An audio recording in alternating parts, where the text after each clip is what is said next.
grab your journals, guys. I pulled a card today, not one of mine, but one of Teal Swan's cards from her, what's it called? The deck? I forget the name of the deck. It's so beautiful. This deck, I really trust her teachings. I have learned so much about myself.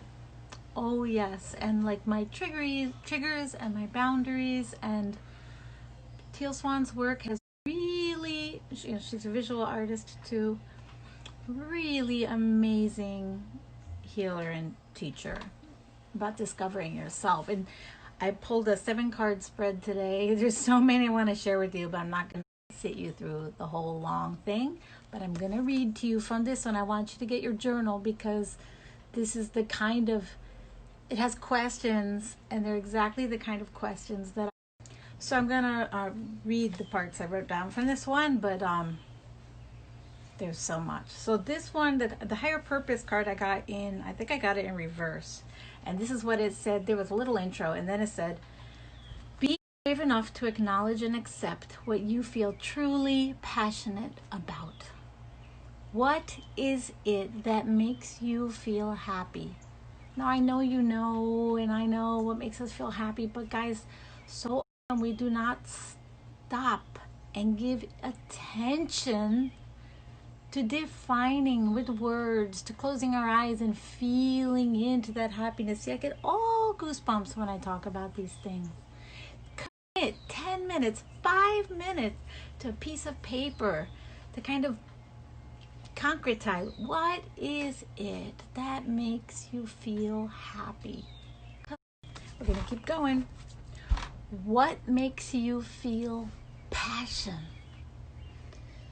When you feel joy or passion, it is because you have found resonance with that aspect of yourself. The soul that chose to came into this life, and thus you are in alignment with your higher power. Your joy, your passion, your happiness is a reflection that you are resonating with all you came here to be. Try that feeling on. Try that belief on if you haven't. Does that belief resonate for you? Your purpose with respect to to what you are meant to be doing here in this life will literally fall into your lap when you commit. And I think of that card, that those questions and that statement are a great tune-up. So like whatever you're building, whatever you're working on, whatever you're learning, whatever you're creating, for me, I can apply that to my business, my art, to my music, to my relationship, to my family, to my parenting, to my home. Oh boy, now I'm overwhelmed. So also in that respect, allow yourself to be extremely selfish in doing that exercise, because the well-behaved version of ourselves may have a list that looks more like what it's supposed to look like and what it should look like, and that's good. It's also really good and really important to have that forbidden list. Forbidden, right? We want to be aligned, clear, clean. Make that list with no censorship. It's just for you. It just hit me. I know it cut me off. It cut me off in the middle of a sentence, but if you made your proper list of what makes you happy and what you're meant to do, what you're meant to be doing here by aligning your passion and your joy, and then make your uncensored list where you go kind of deeper and farther.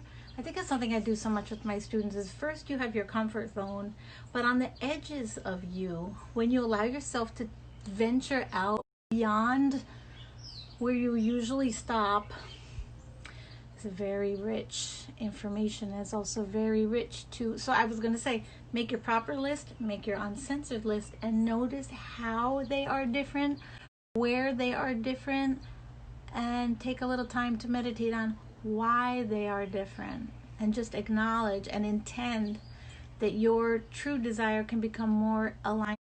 I didn't actually go into journaling much. I just wrote like a few words down, and I'll slightly censor the list, but I knew right away it was dancing, joy, passion. It was singing and knowing that the music, that so much that I feel, that total connection to the story in the song, positive stories, beautiful stories in poetry, beautiful music, dancing rhythms in the music, that if they affect me so totally, I believe and intend and pray that the people receiving the music are receiving that vibration, which to me is the highest vibration. So is my purpose, I feel, is that it's healing. Me being my truest self help. Other things that went on that list for me was loving, physically loving, emotionally loving, mothering, having a lover. Very passionate and on purpose for me. Like, it is my function to love and to be happy. And when I teach, that's the thing. It's about whether it's the music. With dance, I don't have to be connecting with others. Like, dance is very much connecting with the music, connecting with spirit, connecting with my joy. But in teaching and in loving and in singing, it's this, I don't even know if I should say teaching, more like coaching, because I'm always learning from my students. It's a two-way street. But the connecting in a healing way for growth, those are my, here I am, talking to a camera.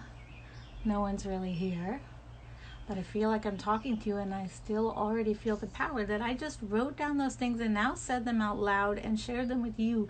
And I'm changed because I've declared them. I've not just admitted them, as I've stated them, I've declared them, spoken them into existence. Like, by speaking them, I feel like my cells change. These are things I already knew. It's almost like each day you could make that list and reread it to yourself each day. I'm all goosebumped, you guys. That's what happens when I'm sharing these kinds of things with people, with an individual or with a group. It feels so right. Does your body have a signal like goosebumps or tingles, or I don't know what different people have, that tells you that you are in